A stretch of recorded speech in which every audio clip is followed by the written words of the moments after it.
Baka mamaya kaya hindi ka na po-promote kasi sinasamahan mo yung sarili mo doon sa mga tao na sabi, start to do a people audit, which means identify high character, low performance. Number 2, of course, low character, low performance. This one is high character, high performance. And last but not the least, this is low character, high performance. You cannot create an exponential organization with many dead weight. Meron ako isang company that I actually consulted, no?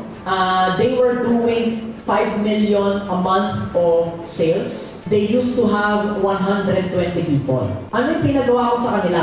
People audit. Now, what happens afterwards? We terminated 90 of them. Following months, syempre nag-adjust. Bumaba yung sales. After 2 months, can I share to you what their monthly revenue is? 5 million. Sabi sa akin ng may-ari, Coach, hindi naman tumaas yung sales. Sabi ko, pero 30 na lang nasa payroll mo. Oo nga. They used to do over 2 million in salaries alone. Right now, they were doing less than 2 million already in salaries because 30 na lang yung tao. Can you imagine, pareho lang yung benta pero 90 na wala. So ano yung meron sa kumpanya? Can you imagine 90 people non-contributing?